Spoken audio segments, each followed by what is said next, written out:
العنوان الشهير اللي كثيرا ما نتكلم عنه، غالبا كان عنوان فيلم سينما، هو الحب وحده لا يكفي.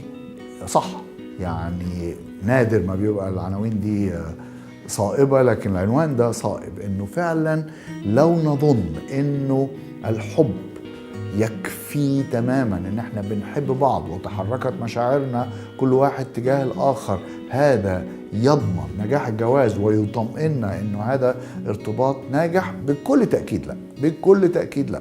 الزواج لكي ينجح يحتاج عناصر كثيرة لازم نهتم بيها، وعلشان نقدر نقيم هذه العناصر، عناصر زي السن وزي المستوى التعليم والمستوى الاجتماعي والاقتصادي للأسرتين، وقناعاته الدينية الروحية، والسمات اللي في الشخصية، السمات اللي ممكن تخلينا يمكن نوقف العلاقة تماما لما نجد هذه السمات السلبية موجودة في الآخر. هذه الأمور هي اللي بتؤدي إلى الارتباط الناجح، وفوقهم طبعا إنه في كيمياء جيدة بين الشخصيات، الحوار المتدفق، إن الإنسان يبقى في أحسن حالاته، شاعر بالراحة في التواجد مع الآخر. هذه الأمور معا هي اللي بتشير إلى الارتباط الناجح.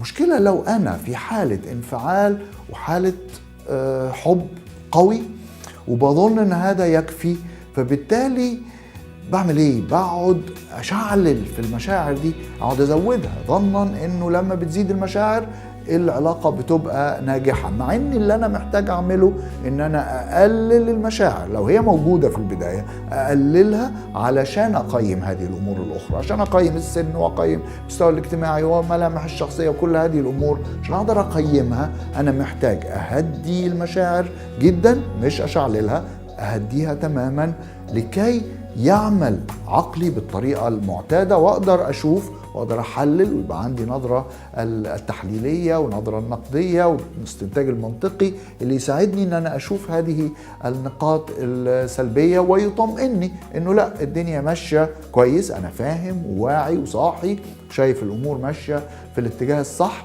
والعناصر كلها موجودة، او انه لا، صحيح عندنا مشاعر لكن احد هذه العناصر مفقودة تماما أو فيها مشكلة كبيرة، فإذا ينبغي أن أتوقف وأعيد حساباتي مرة تانية، وربما أصرف نظر تماما عن هذا الارتباط.